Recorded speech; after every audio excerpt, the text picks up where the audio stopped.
All right, ladies and gentlemen, boys and girls, women and children of all ages, it's about that time. It's Monday Night Raw, real estate style.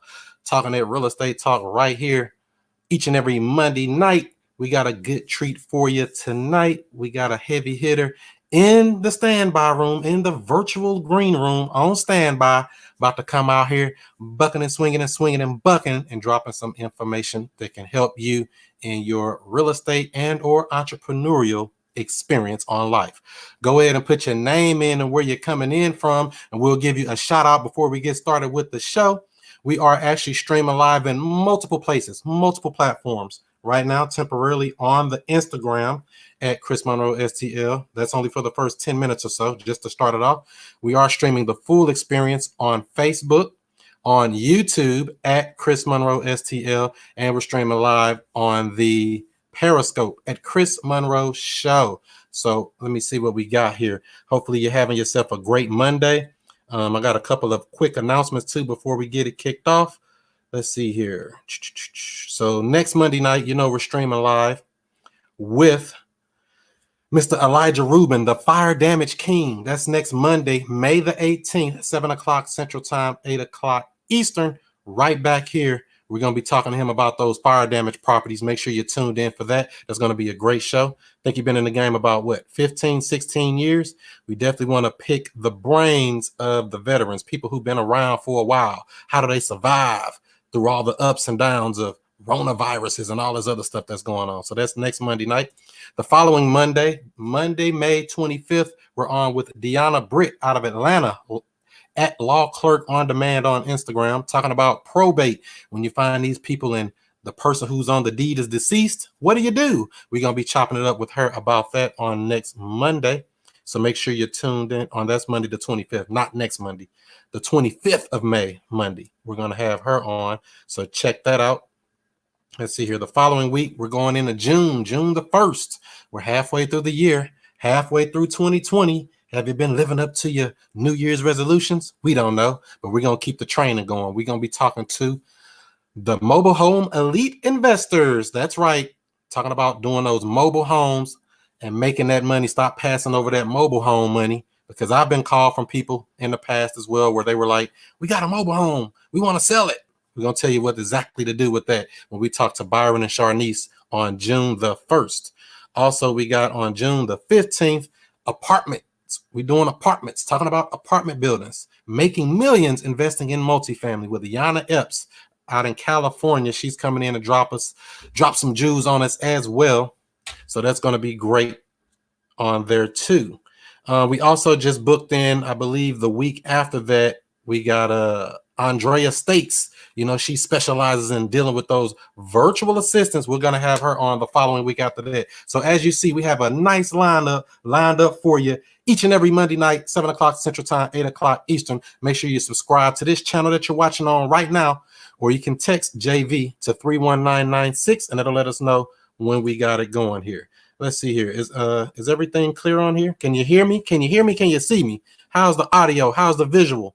Let me see here. Somebody on Facebook says flames. Flames. That's right. Dropping fire. If you are watching in the Woke Real Estate Investors Group, there's a link down in the description that you can put. You need to click that link and it'll let us know who you are, because you're in a private group, so it doesn't show. What's up, Virginia? Thanks for tagging those people. And anybody else, like I said, put your name in and where you're coming in from. We'll get the show started off. Instagram watching over here as well. Loud and clear. All right. That's what we want to hear. Loud and clear up in here. All right. What's up, Mr. I Stay Woke STL in this thing? That's right. I can't see who you are because you're in that Woke Real Estate Investors Group and you didn't click that link. But shouts out to you anyway. We know you're around nearby, you in the STL. So without further ado, y'all, it's about that time, y'all. Let's get this thing popping.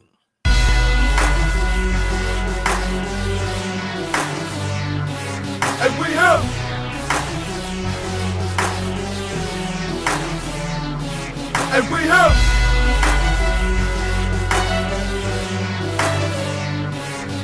have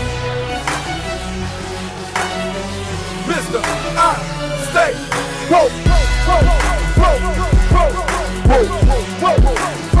and Mr. I Stay Woke. What's happening? What's happening? What's happening? This is the student master teacher, Mr. I Stay Woke, Chris Monroe, and I'm right back at you with another real estate video.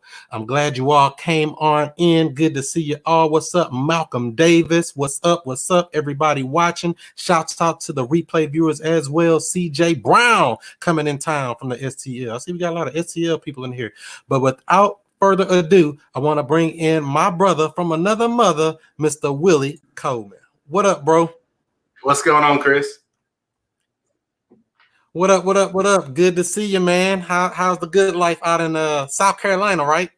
Yeah, South Carolina. It's good, man. It's good. We finally started to warm up, and people are going outside. Not sure if that's a good thing or a bad thing, but we're doing good out here. Well, that's good. That's good. I know y'all got the best weather up there, and I guess the real estate market is pretty much good there as well, right? Yeah, it's crazy. We actually have seen an increase in showings and offers on the retail side. So far, so good. So that's what I'm talking about. So for people who may not know, who is Willie Coleman and what do you do, bro? Yeah, man. Willie Coleman is a guy that, let's see, 5 years ago, he got into real estate, right? So I buy and hold, fix and flip, and we wholesale. So between all that, we use real estate to kind of fund other businesses that we run. And that's the short of the long, but I'm sure we'll get into the long in a second. I know that's right. I know that's right. So from what I hear you say the word we. See, people, when they get into the business and they start, doing some deals, building up teams, they start talking in plural. See, that's when you know somebody got that shift. Right. That's right. Absolutely. That's right. So you've been in the game, you say 5 years. 5 years, that's a long time. So you've seen the market shift and change and things go and change. So what made you actually get into real estate? Yeah, so it's funny because my parents were in real estate, right? So it's one of those things that every time I say that, people are like, "Oh, his parents are in real estate." So there you go. That's how he knows everything now, right? And so basically, my parents were in the fix and flip side, and that was kind of their lane, right? So they fix and flip. They're doing 1 or 2 properties a month. So obviously, that was my okay. This is real estate. I'm seeing the process from A to Z. Myself and my brother would actually, help them on their property sometimes when they would do the work themselves. We do the demolition. We would go inside the properties. We, take down the cabinets. I think this is kind of when my entrepreneur side started because I would say, hey, mom and dad, if I can take down these cabinets, and heck, I would even take down the toilet and say, can I sell it on offer up? Can I keep the money? And they say, sure.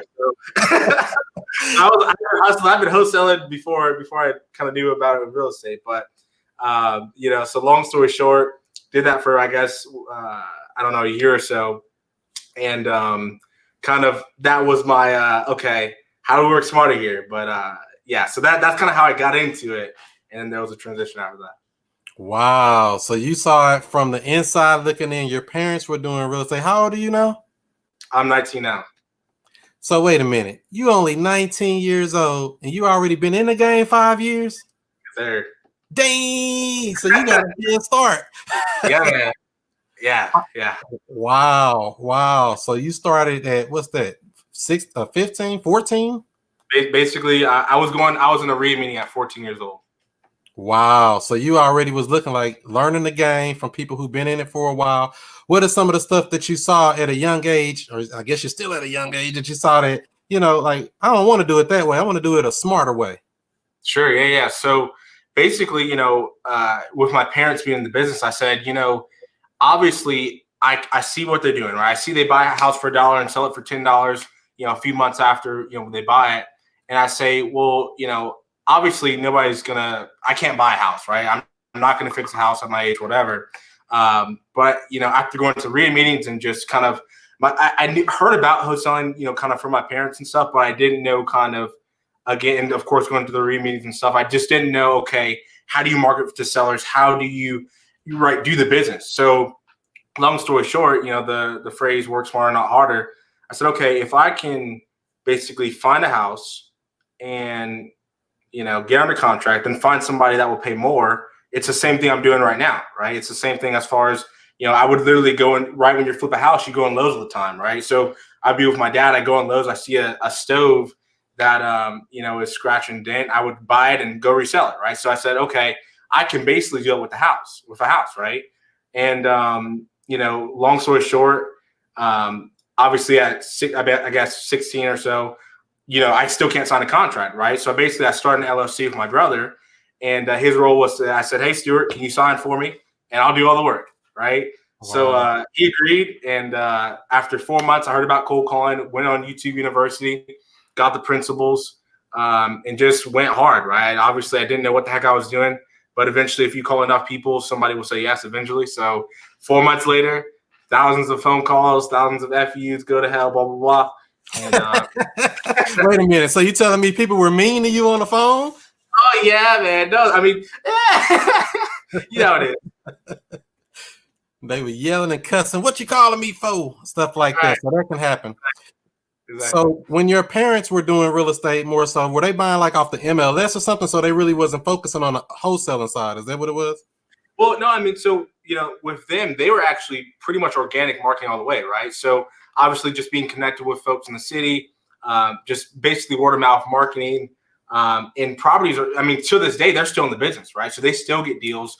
I've even wholesaled to them. And now we're actually doing partnerships together, and we're fixing and flipping together as well. So, bottom line, they were getting off market properties. I think they did buy off MLS a little bit, but it wasn't, they weren't marketing, they weren't calling, stuff that we, do today in our wholesaling business. But yeah. Yeah, so that makes sense. So that's cool. So you came in the game, you say, wait a minute, I want to do it like this. I want to do my own guerrilla marketing. I'm gonna get on that phone, bang it out. What type of marketing were you doing? Were you pulling lists, or were you doing like signs, or what were you doing before you do the cold calling? Yeah, so that was actually what I started off with. I started off with cold calling, right? So that was the first thing I did. I want to say I was cold calling, pulled a list from, I think at the time we had ListSource. South Carolina no longer has access to ListSource, so I guess that's a whole other topic that we should talk about. But at the time, I guess I was pulling off a ListSource, and then I would skip trace it and then cold call with Mojo.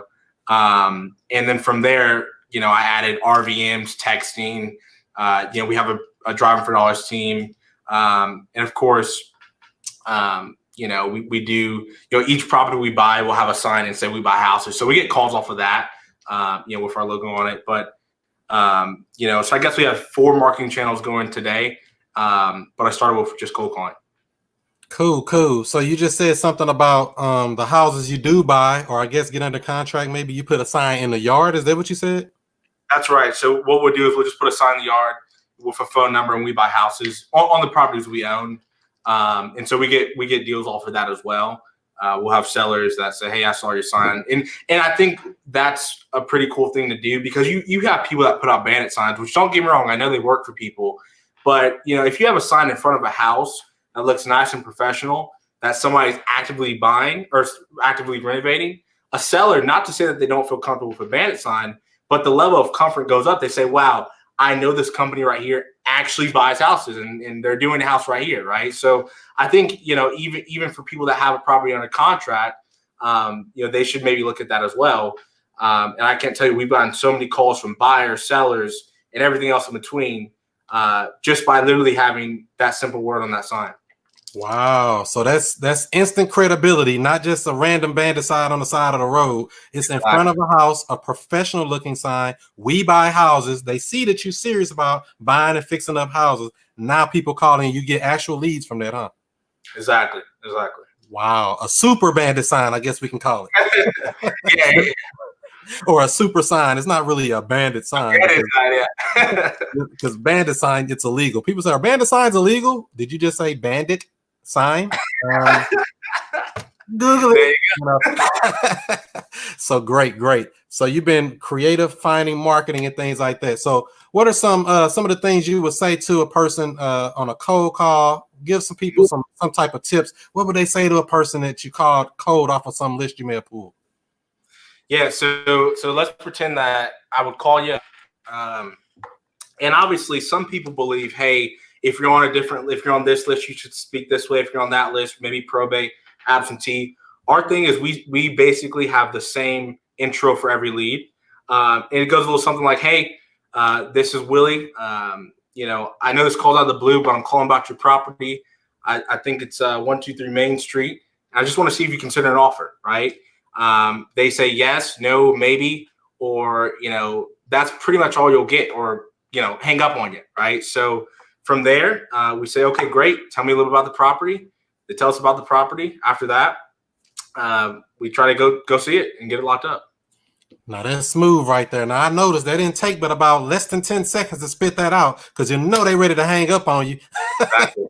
You don't got all day to go on there and say, yeah, my company is this and none of that. You got to get to the point. Want to know if you consider an offer? Would you like to sell? Something smooth and quick, right? Exactly. And again, I think a lot of times people overthink cold calling. Obviously, in different markets, different folks you talk to, you're going to have different results, right? Whether you call as a company, whether you call personally, it's going to be different for everybody. It's going to be different for different sellers. But what we found is basically just being as personable as possible, not trying to, have that sales tone, just almost like I'm calling you up. Like, hey, Chris, what's going on, man? Just very, just very simple and easy, and just call them up, see if you can help them out. I know that's right. Here live on the live stream. Don't forget, give this video a thumbs up if you liking any of this. Share it out in your Facebook groups. Share it, tag your buddy. Do whatever you can, depending on where you're watching it. We are streaming live on Instagram, Facebook, Periscope, and YouTube live right now. So, Willie, when it comes down to it, so you saying that you market for these people, you try to get them in there. Where did you learn your negotiation skills at? That's a great question. So remember how I told you that I would go to Lowe's with my dad and my mom, and just almost, I guess, 50 times a week. That's when I kind of started talking to people, right? Coming up, I was homeschooled, and I obviously I on a day-to-day basis chatted with people, but I didn't every day. I wasn't in front of people socializing, right? So I didn't have the natural people skills as certain people have, right? So I think this is a topic that I don't talk about a lot, but I think it was one of the biggest hurdles for me, right? The fear of literally, which I think a lot of us have, is just having conversations with people, especially when it comes to, stuff like negotiating deals, right? So I think this helped me a lot. And what I'm talking about is literally going in Lowe's, and obviously this stove is on the scratch and dent section, but it's still marked up pretty high, right? They wanted $400, and I would say I could probably sell the stove for $350, so it's not going to work. So I literally would call up the manager, right? My dad had a good relationship because they buy so much materials from him every day, and I'd say, hey, we have this house. We want to buy 3 stoves. What can you give us? And basically just talking with managers, quite frankly, would literally help me to this day to negotiate with people, right? So now, between that, a book called Never Split the Difference by Chris Voss, pretty much those two things, and just talking to people over and over has helped me to be able to negotiate deals with buyers, sellers, and everybody else in between. All right. So you've been working on yourself. That's what I'm talking about. Yeah.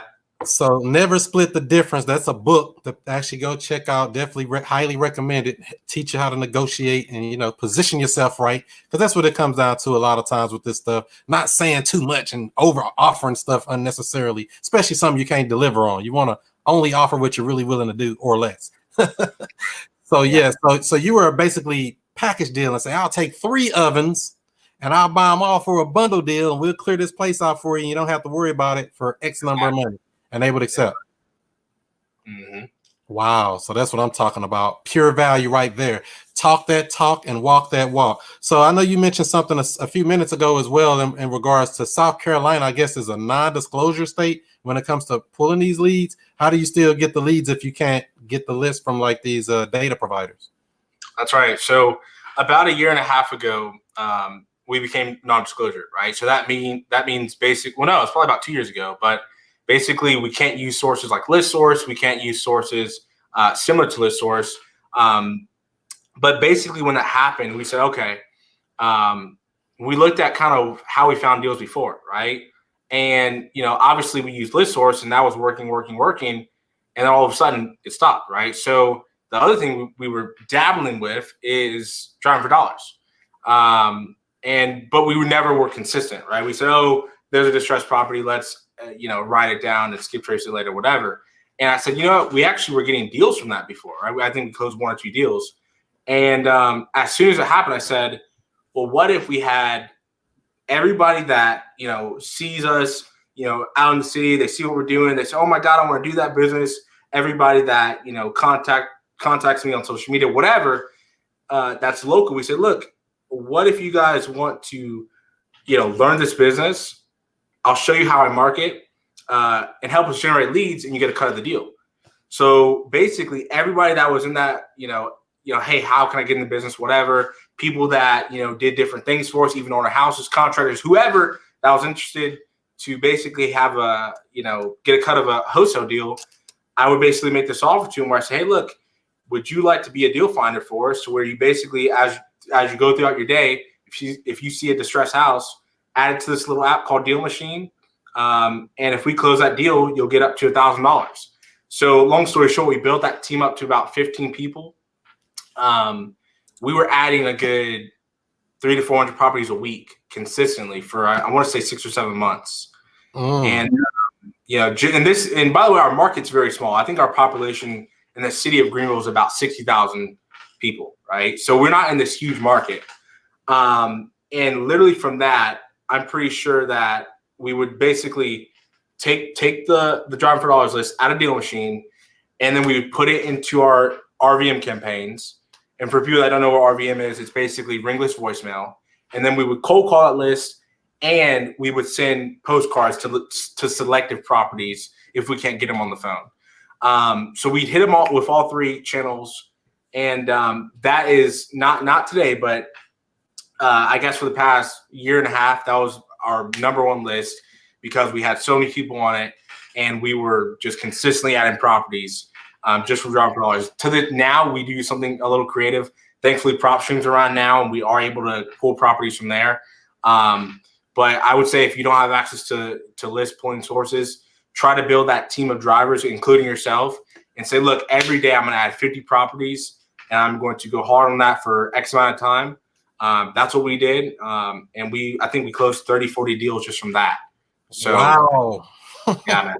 So driving for dollars actually works. Get in your car, drive down the street, and so break that down. What is driving for dollars for people who may not know?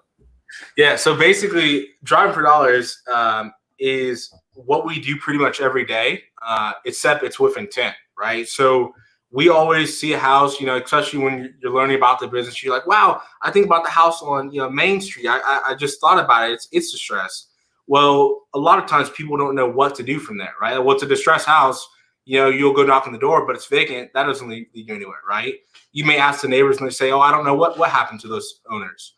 So basically what driving for dollars is, it's a way to automate this, and it's a way to take down properties and actually contact the owner. So you're driving down Main Street and you see 123 Main Street, and it's a house that's been boarded up. You've noticed it for the past few years.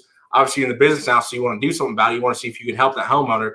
So there's an app called Deal Machine. There's many other apps out there, but we use an app called Deal Machine when we're driving, and we say, that looks vacant. Looks like we could actually wholesale that to a buyer, and we could potentially solve a problem there. We'll basically add that property to our little app, and it automatically generates it tells us who the seller is. It tells us their mailing address. From there, we can send that person a letter, or we can just call them up through skip tracing and say, hey, you want to sell? Can we help you out in any way? Wow, pure value, dropping that heat. So that definitely is something I recommend as well. We've gotten lots of deals from driving for dollars as well, where people actually go out, drive, add it into the little app. And let me see, I even got one of the little postcards. You can send them a little ugly card like that with a picture of their house on it. And they're like, oh, wow. And people actually call back and really want to sell their house a lot of times. I'd rather do like you said, though, Willie, actually pull that list off of there and, do it that way. And for people who may not know about Deal Machine, you could try it out for free. Just go to Deal Machine app, or there's a link in the bio or description of this video. Put in a promo code WOKE. You'll get a free trial and some free deal credits. Yep, David's from St. Louis, from Deal Machine, matter of fact. Oh, yeah. Yep, that's my guy. So yeah, definitely. So finding deals, and that's actually really an inexpensive way versus pulling these lists that might cost $300, $400, $500. Skip tracing that list may cost another few dollars. Then the actual outbound marketing to contact that list, that can be a lot of money when you can slim all that down by actually going and finding these houses that you put on your own list. So I think that's a smarter way, just like you said, Willie. 100%. I agree. Yeah. Definitely. So if anybody do have any questions, y'all can put it in the comments here. We'll get to this thing up here shortly. Let's see what we got in here already. They say great tip over on Periscope. What's up, Ed White? Good to see you. Wow, I'm inspired. I live in South Carolina. You didn't inspire somebody, Willie. Love it. South Carolina, where it says so you said today you can't get lists there from list source, but you can get them off PropStream. You can, yeah. And again, I don't know the logistics behind it, but as of today, we can still pull off a PropStream. Yep. There she is, REI Drea. So yeah, PropStream is a good thing as well. I mean, we use that to actually pull lists nationwide as well. So what does that service do for you when you pull your list? Yeah, I mean, we simply just pull lists off of it. We use it a lot on the front end even on our acquisition side. So we'll use it basically for just looking at the seller's info, right? Do they have a mortgage on the property? Are they up to date on taxes? Stuff like that. Obviously you can. It pulls data from the county, right? So obviously it's seeing transactions that are happening. It's allowing you to basically say, okay, are there vacant properties around? You can even find buyers on that, right? So we use it basically for the front end on the acquisition side to basically check out the info on the property. And then we also use it to pull lists. Again, the numbers are very small. It's nothing huge because we're in such a small market, but we will pull lists every month or so for absentee owners on there. And so people actually come up and you accidentally get lucky every once in a while. Somebody say, yeah, man, take this pain off my back. So people who may not know about PropStream, you can try it out for free. Just go to that link right there underneath me, wokesource.com. Get you a free 7-day trial. That's the same thing there. Check it out for free. So Willie, I know you said you do the marketing, you do the calling, you get these people locked up under contract. What do you do as far as finding an actual end buyer or a cash buyer to unload these deals? What do you do to find those type of people? Yeah. So basically, I think the best way to find cash buyers, people will think that driving for dollars is just for sellers. You can drive for resources. That's kind of what I like to call it, is driving for resources. The reality is, as you're driving, you're going to come across some of everything, right? You're going to see things you've never seen before. You'll see a bunch of properties getting renovated. You'll see, contractors working. You'll see just all types of things, realtors, right? And so what we do, not only do we drive and take down the properties, is we will basically drive and get out of our cars for any property that we think is being flipped or a new build. And we'll say two things. Since we're in the flipping business and we rehab our homes as well, we will get the contractor's contact if they're willing to work for other investors, if we see they're doing good work. And we'll also say, hey, sometimes the owner's even there. The buyer of that property, the rehabber, will be in that property, and we'll get their information. We'll say, hey, you want some more properties? If not, we'll just ask that contractor if we can get their info, right? So boom, we get their info, and then basically we call them up, and if they want to be added to our list, we'll add them to our list. So basically that's a way to drive for resources of contractors and of buyers, right? That's a way that is very, very strong. And because so many people will say, oh, go on your Facebook group, go to your REIA meetings, go to this, go to that, which is great. And don't get me wrong, I have a lot of quality buyers from that. But in this day and time, you have so many people that just like to say they're doing something, but they're not doing anything. So it kind of goes back to credibility. Hey, that credibility of, look, I see you on this property, right? I'm literally in your property right now. So that's been a really awesome way for us. Of course, you can do things on PropStream. You can go pull a list on PropStream of cash buyers, and you can call them up from there and send them letters. For us, we do a lot of driving for resources, get buyers that way, and of course, going to REIA meetings as well, and just build our list up from that way. Right, and that makes sense. Driving for resources. You didn't change the name, change the game. Forget driving for dollars. We driving for resources. Find me some resources. Find me some shmoney. So I know that. All right. And so you're driving, you're finding these people. I mean, I know a lot of people come into the game and they really are truly afraid of this thing about finding buyers. Like, I don't want to put it under contract because I ain't gonna be able to find a buyer. I mean, what do you say to a person like that that's kind of getting in the game and they have this fear of not being able to get rid of this deal? What would you tell them? So I would say don't do anything you're not comfortable with, right? What I mean by that is don't go out there because some guy said, "Hey, go get a contract," blah blah blah blah blah. And I don't get me wrong, I understand people need to take massive action, but at the same time, people don't need to be putting homeowners at a disservice, right? Because so many people will basically say, "Oh, I don't have any buyers, but I'm going to go get contracts." I just recommend this. If you are in a market that's actually having transactions, you can take the time to find a resource, whether that's a wholesaler, a realtor, a buyer, whoever, and get somebody that you vibe with, right? Somebody that truly, you think is not, just trying to, whatever, right? Get somebody that actually knows what they're talking about and say, "Hey, look, I'm new in this game. I'm marketing for sellers." Ask them what they're looking for. Ask them what they've bought, right? Just understand their mindset and what you can do to help them, right? So if that's finding their properties, then if they say, "Look, I like to buy properties in this zip code at this price, that, and the other," ask two or three people this question, right? What are you looking for? What areas? What was your past flip? What did it look like? And then simply go find that, right? You don't need, I'm not saying you need a list of 40 people, 50 people, 2 or 3 people, right? Understand that from there, then go get contracts, and your fear should be gone after that because you've already gotten the feedback. What I see a lot of people do is they'll say, "I don't have buyers, but I'm going to go get a contract." They'll go lock up a house at $80,000. It's only worth $50,000. And all they have to do is spend a little bit of time, and then they can't close, and they're giving investors a bad name, right? When all they have to do is spend a little bit of time and find some resources. Now that's true right there. I agree with all of that. Do your due diligence. Take the time to know the game. I mean, you do got to take action, but don't be stupid. Be smart. Stay woke or wind up broke.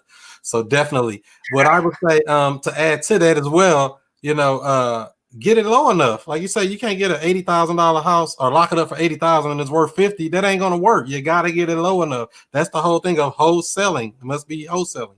Because, when you're wholesaling, it's more than just real estate, right? It's not just in real estate. They wholesale for everything you bought, groceries, furniture, you name it. Somebody bought it low and sold it to you at a retail price later on. So let's see what we got here. So let's see here. Can we share? Yeah, you can share it out. Yes, Andrea, what up? Never Split the Difference. Yep, that's a good book. What's up, Chris Jackson, making it happen? What up? Investor for clout. LOL. Exactly. They do that. Savvy young man. They say you're a savvy young man, Willie. What do you think about that? You get told that a lot, though, don't you? You're used to this. They always say that. So yeah. So how do you get this wisdom though at this young age? A lot of people at 19, they playing video games and chasing girls and messing up and wrecking cars and doing crazy stuff. What is it that kind of made you say, I want to do something different with my life? Yeah, man, that's a good question. I think obviously my parents had a lot to do with it, right? I'm very fortunate and blessed to have them in my life, right, to set that example. But yeah, I just was, looking, like I said, coming up, I was homeschooled, right? So a lot of times, people will have those distractions, right? They'll go to school, they'll go to whatever, and they'll have those distractions. For me, I'm home all day, I'm working this, side, the other. So thankfully, I didn't have those distractions, right? But to say, the reason I wanted something different for my life, right? Whether the standard, "Hey, you're 18 now, go to college, this, that, the other, blah, blah, blah." Obviously, I didn't go to college, and I'm running this business because I knew I wanted to. Honestly, I'll be honest. I don't necessarily love every day of working, right? And I never have loved, consistent working of doing the same thing and having to do something. So my thought process was, if I can build a business, and basically do what my parents are doing, you don't have to do that, right? I'm the type of guy that real estate's great, but it's not necessarily what I'm passionate about, right? We're building up this real estate business. I have, some full-time VA employees. We have, local people working for us now, and we're building up this business to truly create a business to where it's running without us. And so we can use these funds to invest in other things, right? I'm really passionate about the tech industry, right? My brother has a startup. He has an app called Real Time, right? And so I invest in things like that. I invest in other tech companies and stuff like that. So, my thing was I knew what I didn't want. I didn't want the traditional, hey, go to college, try to figure it out, right? Let's pretend I went to college. I guess I'd be out in what, 2 years now. Who knows how the economy is going to be in 2 years? But let's pretend I graduated, this year and I hadn't done anything. But I started 5 years ago. So now I'm in the position where I don't have to worry about it, right? So just really understand I want to be in control of my life, and everything that happens to me, I want to be controlled. It's not, because I had to get this degree and do this and apply here and that the other. I knew I didn't want that. So bottom line, I just went all in for what I knew I could potentially be good at, worked hard at it. And now we're here, consistently doing 4 to 6 deals a month, and just trying to stay consistent to be able to create a business. So one day, a year from now, 2 years from now, I don't have to work every day. Bottom line. I know that, right? We're doing it for the freedom, baby. Let me be free. I don't want to be tied down. Yes, So definitely. So now I know with this coronavirus hitting out, and I know a lot of people have been trying to tap more and more into this real estate, and not just doing wholesaling per se. They've been wanting to do more virtual wholesaling. Are you doing virtual in your business as well? Not consistently, not actively, I guess I should say.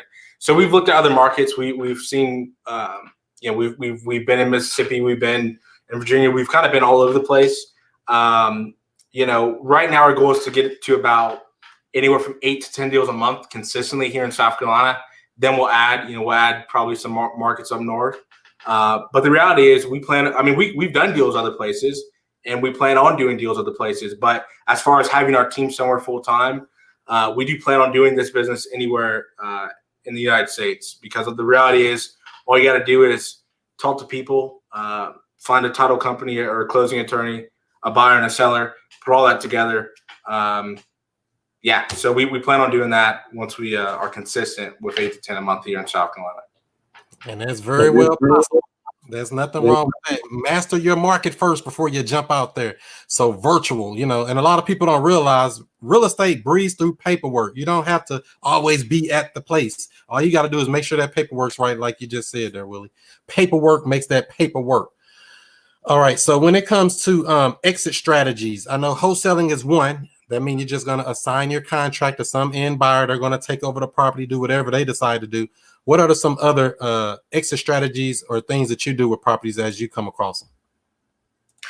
So we it's funny because I started with wholesaling, and again, I obviously have my parents still in the business, so they're still learning. They're still adding other strategies. They learned about subject to. They learned about creative financing and stuff like that. So thankfully, I was able to basically learn that from them. And now we're doing deals together. I think we own 2 subject to deals. We own another deal that is creative, where basically the seller holds a note. So we do creative deals. Obviously, we do fix and flips. We have a fix and flip we literally just listed yesterday, and we've had like 10 showings. So again, when I say the market's hot here, it's hot. But really whatever makes sense for the deal. Obviously, I like to get in and out with wholesaling, but obviously, wholesaling doesn't always work. Sometimes, we've actually had a deal where we marketed it out, and we wanted to make, I think, a $20,000 assignment fee. Basically, we actually ended up signing a contract. I got on the contract at $50,000, sold it to the buyer at $70,000, signed a contract. I think it was a week before closing. He backed out, and I couldn't find a buyer. Right. So obviously that sucks. And, we literally I called my parents and said, look, this is the deal. They already knew about the deal. They actually looked at it. Basically raised private money for the purchase. We raised private money for the rehab. We flipped the property. I think we were all in at about 150, and we just got a contract the other day for 210,000. So, sometimes, you may think, oh crap, the buyer backed out, this, that, the other happened, but you may end up flipping it yourself and making a boatload because, everybody doesn't see the potential in a deal. You know what I mean? So bottom line, to answer your question, we do whatever makes sense for the deal. So, oops, you made me make about 50 G's instead of 20 G's. Oops. My bad. So that's the beauty of real estate. You know, if you're doing it right and you know what you're doing, there's always nothing but upside at this stuff. You know, it makes sense. What's up, Zaporia? What's up, Victoria? Oh, y'all rhymed. What's up, William? Thanks for tagging. Good information. Demetrius says that's right. You got to pick the brain of these masters out here. Would you consider yourself a master yet, Willie, or are you still in training? Oh, never. I don't think anybody's a master. How many years it take before you get up to say you're a master at this? 20 years or something ridiculous? I don't know. Everything's changing, right? Like, you never know. And so when you buy these properties and you sell them, do you have a real estate agent on your team there or something? Or what are you doing when it comes to real estate agents? What do you do with realtors?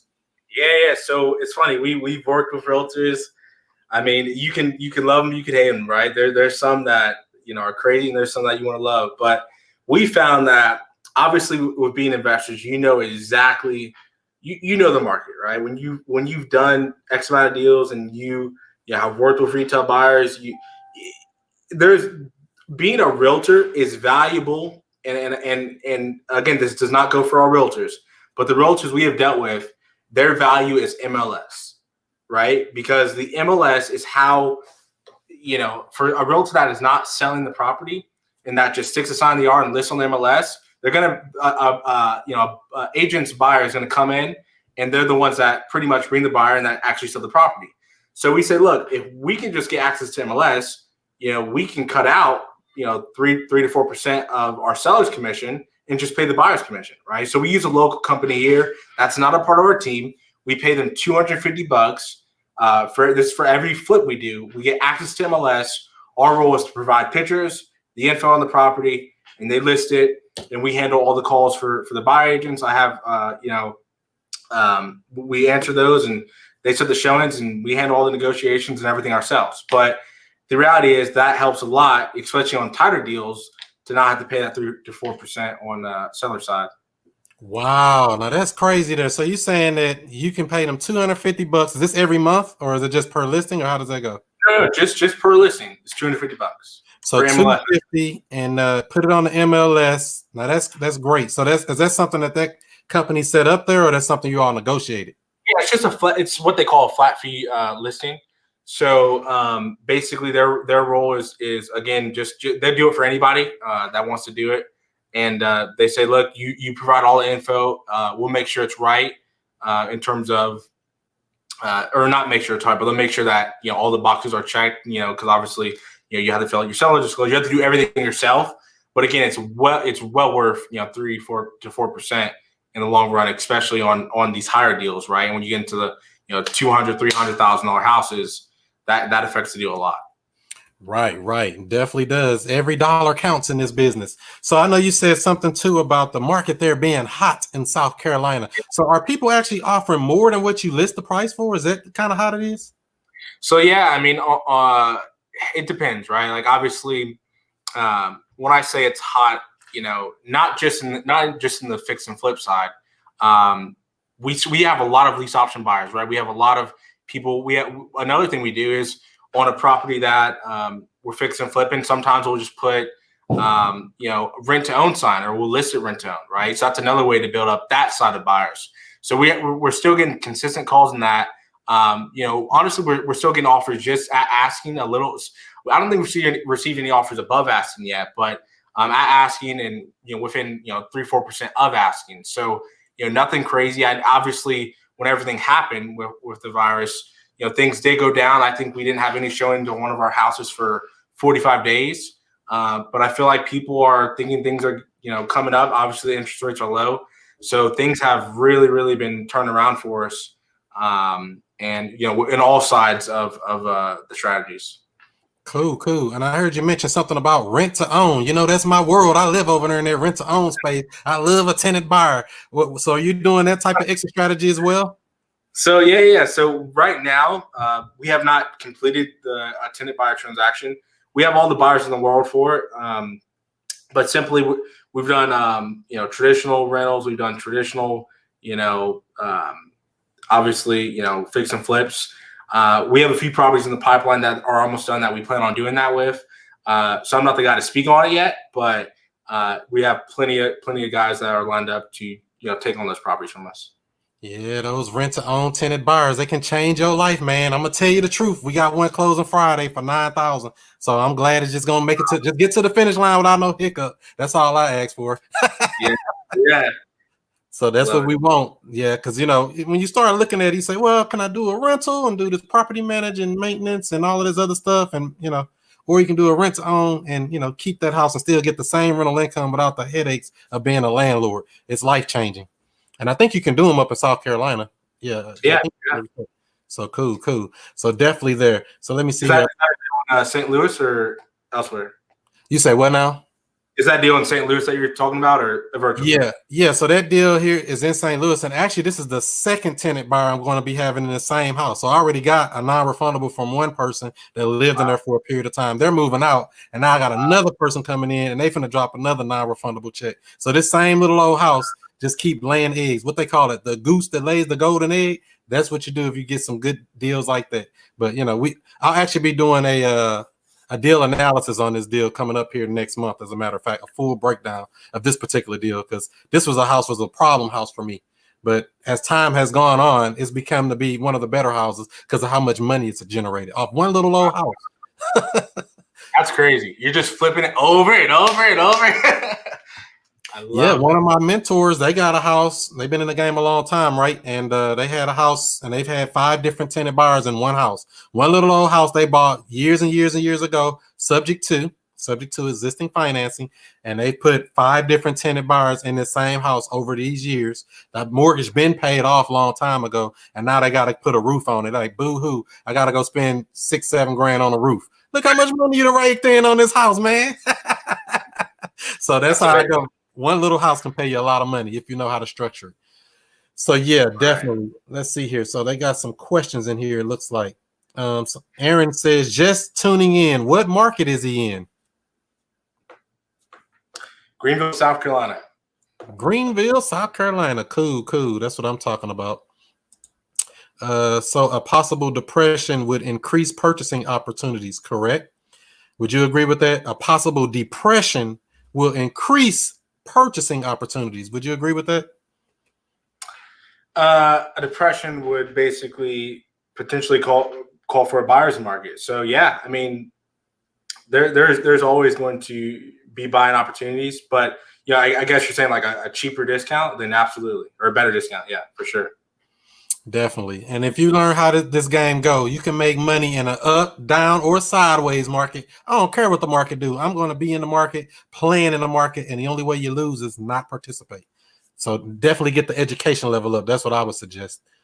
Let's see here. Romello also says, how could possible 25% unemployment impact the business? That's a good question. Do you have an idea? I think obviously when people aren't working, the people that aren't working, those are the people that are looking to pay the rent and people that are looking to, buy the house, right? So obviously it'll affect it. I don't know how. I'm not the guy to ask on numbers, but again, people always have to have somewhere to live. I know that, and they'll have to figure it out one way or another. So obviously we all may have to adjust a little bit, but it's nothing that we're concerned about because we'll all adjust with it as needed.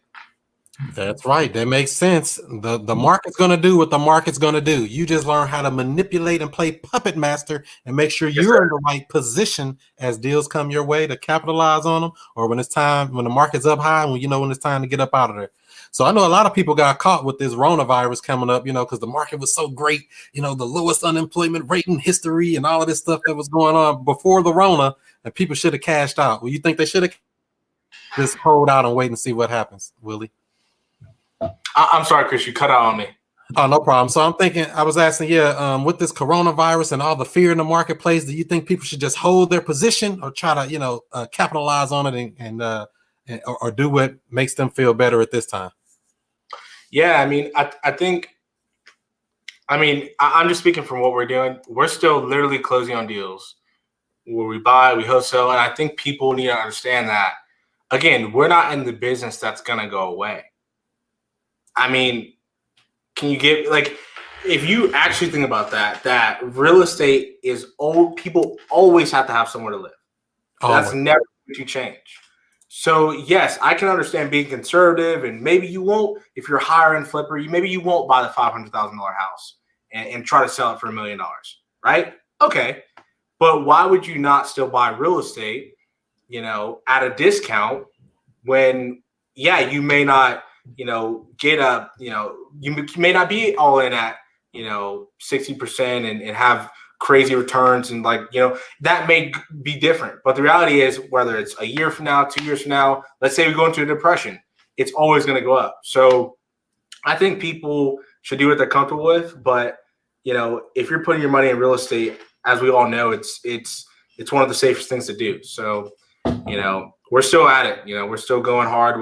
I think honestly, we've been busier than we've ever been in terms of the side of acquisitions. We're not doing in-person acquisitions, so we're doing a lot of phone calls. We're doing a lot of Zoom meetings with sellers. So we'll Zoom with sellers. We'll of course do our if we can do basically obviously lot box. I mean, that's pretty standard that we've always done. But I think the last time I was on an acquisitions appointment in person was probably about 2.5 months ago. So wow. I think if people can, again, just adjust, that's a part of adjusting. And obviously, with my family, with the seller's family, just understanding that and not trying to, obviously business is not as usual, but we're still on the phones every day and still helping people out. So that's what we're doing. That makes sense. Keep on marketing, keep that pipeline full, because you don't know what deal gonna fall in your lap. Some people are truly afraid. Like, there's landlords out here that's not getting rent for whatever reason. Maybe their tenant stopped paying. Maybe they got laid off. Maybe something happened. Maybe they got sick and caught the Rona. Anything could have happened. And they're like, man, I'm getting rid of this property. I ain't finna keep this thing. And that's your opportunity to jump on in there and swoop it up. And it ain't going nowhere, like you say, Willie. It ain't going nowhere, right? This real estate, you can't leave the planet Earth, so you might as well buy it up, right? Yeah, man. That makes sense. All right, let's see what we got here. Ed White say, dang, I paid $500 for a flat listing. Time to renegotiate. Exactly. That's right. Never split the difference. Let them know. Romello, did you get my questions? I did. Yep. Hey, do you know anyone buying in Travels Rest, South Carolina? Great land lead. Travels Rest. Yeah. I'm about 20 minutes from it. Let me know. We may be interested in it. That's what I'm talking about. Look at that. That's what I like to do these shows for, the networking possibilities. You never know who you can reach, because your network is your net worth, right? All right, let's see here. Let's see. Terrell says, good evening from STL. Happy belated Mother's Day to all the REI moms. That's right. Happy Mama's Day the day after. All right, let's see here. Watching two. Okay. I guess you're watching on two places, JJ. Watching two goats. He's talking about the two goats right here, man. Come on. The who? The watching two goats. Okay. I couldn't see it. It don't look like a goat to me on here. I can't see it. Oh, I see it on the screen here. All right, two goats. I can't see the emojis on this thing. It doesn't show right. I have to look on my other screen. I'm cheating. I got multiple monitors. People don't know it's a lot to put all this on. They'll be like, how you do all that? Magic. It's magic, baby. I don't know. All right, so let's see here. Good evening, Jarvis. What else we got here? How do you balance not getting caught with the bag on sitting on homes that are not selling? What does he mean by that exactly? What do you mean by that? How do you balance not getting caught with the bag sitting on homes that are not selling? It's only two reasons the house won't sell in my experience. One, the price is too high, which is normally the reason. Or two, the marketing sucks. Now, that can be the marketing, meaning there's not enough eyeballs looking at it. That can be the marketing as the pictures and video or whatever you're using to show what this property looks like sucks. So, the price is too high, the marketing sucks. Those are the only two reasons a house wouldn't sell. So you have to address those issues. That's what I would say first. But to not get caught with the bag, you're gonna have to lower that price probably. If the marketplace tell you it's too high, chances are it's too high. Wouldn't you agree, Willie? Yeah. The marketplace is all straight. Yeah, too high, and just receive feedback from people. If 10 people are telling you the same thing, consider it. Right. It might be the truth by accident. All right. So how do you diversify your risk? Diversification. Yeah, I mean, I haven't diversified too much. Like I mentioned earlier, I invest in tech companies. One of the companies is called Real Time. So yeah, again, I haven't diversified too hard. Obviously, we own rentals, we own fix and flips, whatever, but also tech is what I'd say. So diversify multiple flows of income. So there you go. What up, though? Chris Jackson making it happen. What's up, Danny Lou? What it do? Great info, always awesome content, Chris. Oh, thank you. I appreciate you. She's the best up in Virginia. Let's see here. Jarvis says, Easley, South Carolina. Is that somewhere near you too, Willie? Yeah, man. So yeah.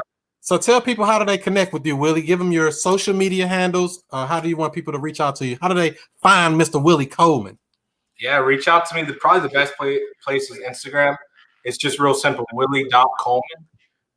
Hit me up on Instagram. I'm on Facebook every 5 or 6 months. So, you may not find me there. But I'm not the best on social media, but I do try to check it out every day or so. But yeah, hit me up on Instagram, willie.coleman. Okay, cool. Willie.Coleman. Make it easier for him next time.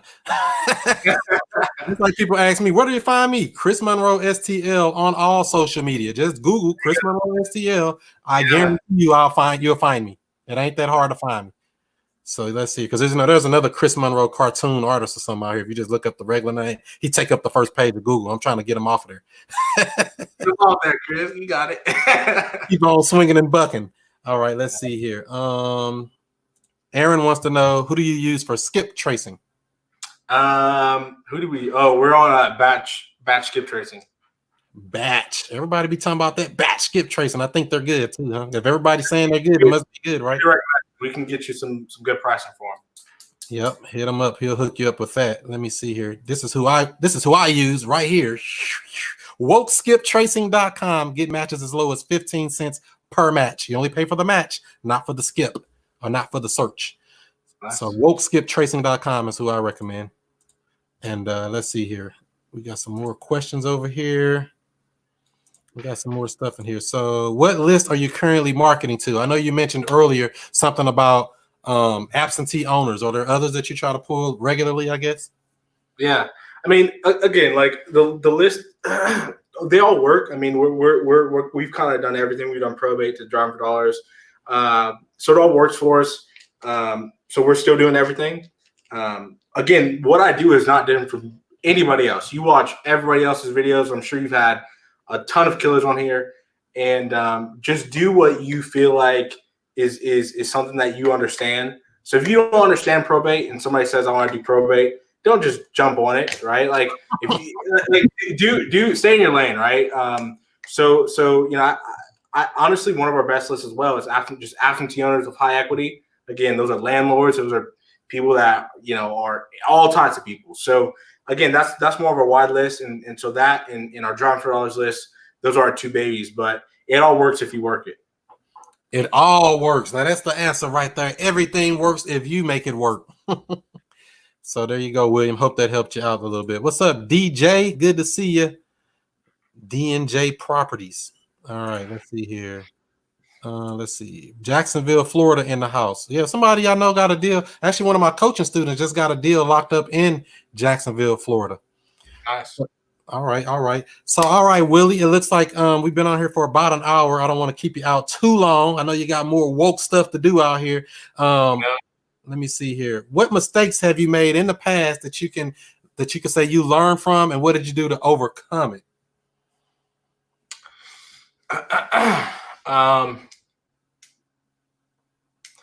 So I would say, obviously we've all done the, oh crap, I shouldn't have pulled this list. I just spent, $1,000 on this list, that, the other. I've made mistakes where we pulled a list that was just, crappy retail list.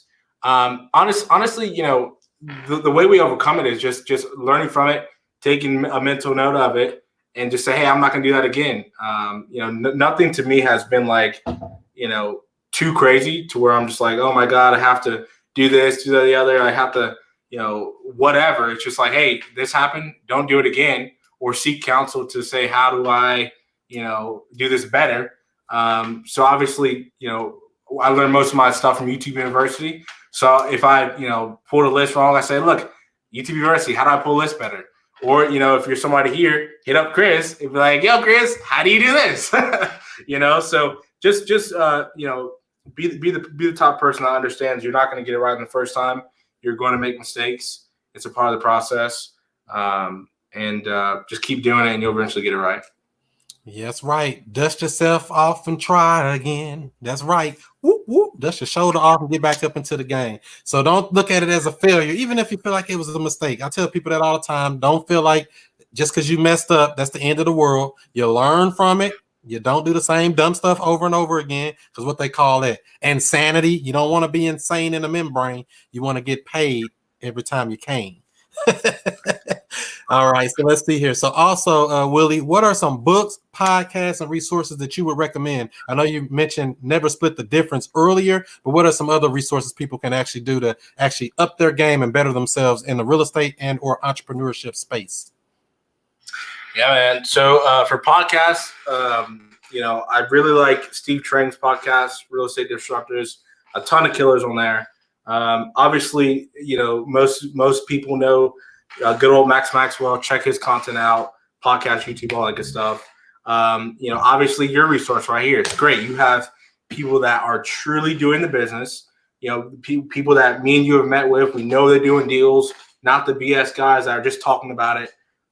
So obviously, if you guys are just tuning in, whatever, come back to Chris's stuff. It's legit. Books, I would say, obviously, like you said, Never Split the Difference. A book by David Goggins called Can't Hurt Me. I'm sure a lot of folks may know that one. Goggins is the man. What you know about him?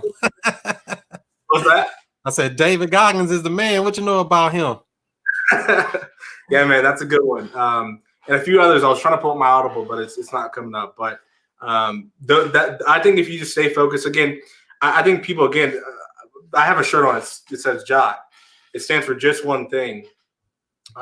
In this business, there's so much content. There's so much what can be noise, right? There's so many avenues. And the reality is some of them work, some of them don't. Some of them, all of them can work. But the reality is, if you're listening to so many people and so many outlets and reading so many books, and what happens is you become, some people can come confused. Some people can try to do everything at once. They could try to market to 10 lists when they only need to market to one, and they just get distracted, right? So the thought process is, if you go all in on just one thing and you stay focused, you're consistent in it. So if you're one thing to say, I'm going to listen to Chris's content, I'm going to talk to Chris for the next X amount of time, I'm going to get this deal, I'm going to change this up in my business, I'm going to actually create a business, whatever your goals are.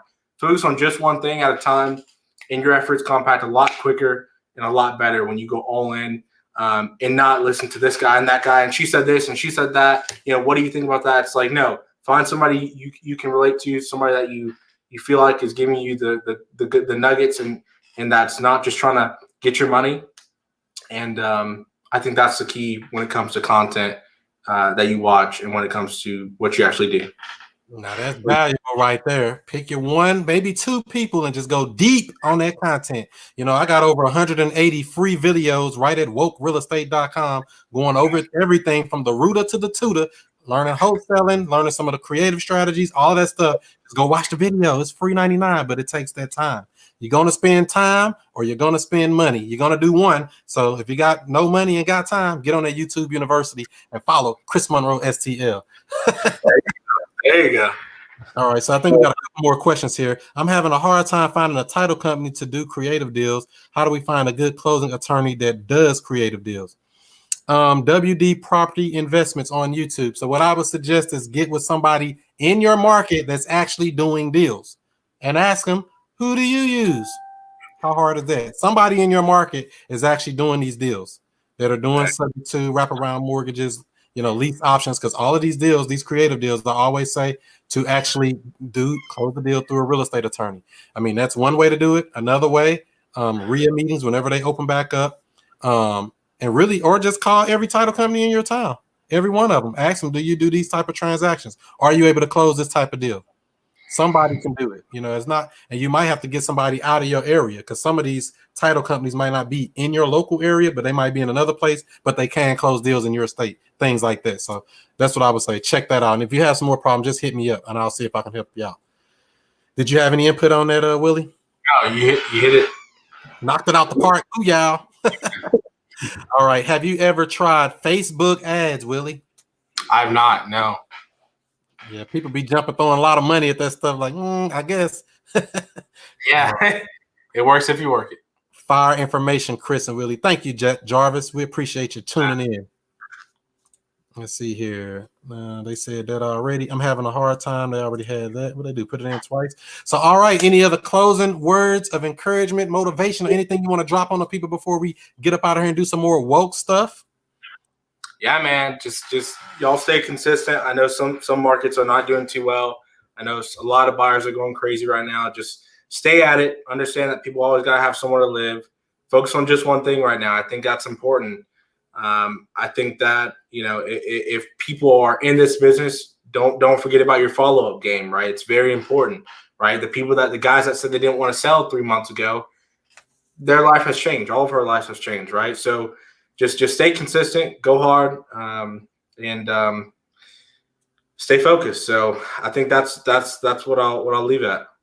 Stay focused. That's right. You got to keep that marketing, and the fortunes are in the follow-up. That's powerful right there. Keep them follow-up going because people are popping back up. We got people that's been calling us back from 2018, people we've been dealing with for this long. They still ain't sold their house for whatever reason, and now they popping back up. Isn't that crazy? Yep. You waited till the roller hits, and now you want to act right, but, it happens. Part of the game. I appreciate you, Willie. Thanks for coming on, all right? Chris, thanks for having me, man. All right. Don't forget, everybody, to follow Willie at willie.coleman on IG, and we'll do that. So you can either stand by if you want, Willie, or let me end the rest of this here. All right. So that's how we do it, family. We do this each and every Monday night, 7 o'clock Central Time, 8 o'clock Eastern, bringing in the heavy hitters right here. If this video provided you any type of value, be sure to give it a thumbs up, give it a like, give it a share. Also, if you watched it and you learned something, leave a comment. Even if you watch the replay, leave a little comment down below. I'll read every comment that comes in after the fact. Might even say something smart back to you. You never know. So do that just like that. All right. So don't forget, we're also going to be back next Monday. Who we're on with next week? We're on with the Fire Damage King. That's right. We're on next Monday night, the 18th of May, with Mr. Elijah Rubin, veteran in the game, talking about fire damage, how to make profit with those fire damage properties.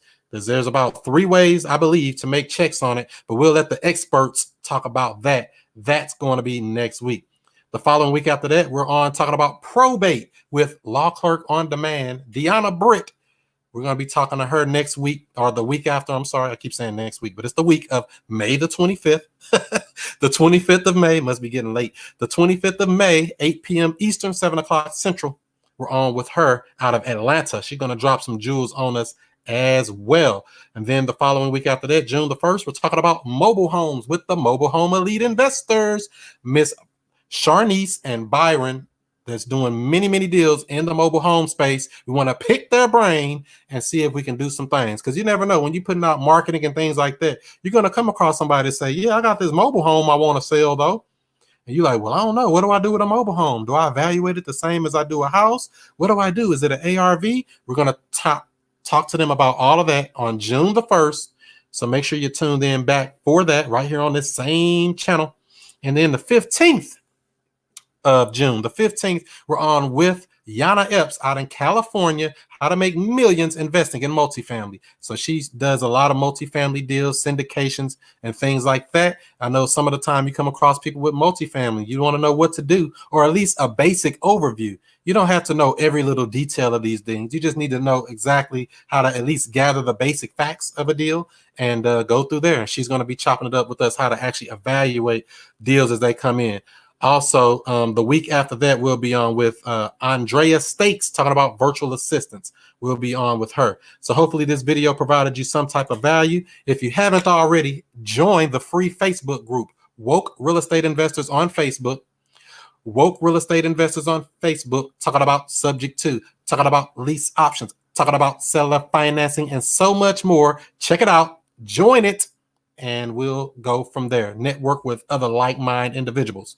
So hopefully you all are doing well there. Let's see if we got any other comments in here. Great as always. Oh, no problem, Michael. I appreciate you coming in. Thanks for coming in. So give this video a thumbs up, and we will see you on the next time. So do what you do, be who you be, and I'll see you before you see me.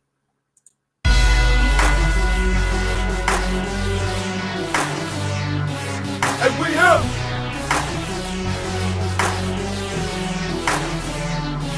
And we here.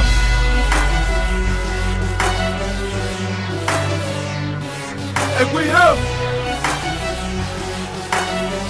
Mr. I stay. Whoa, whoa, whoa, whoa, whoa, whoa. And Mr. I stay.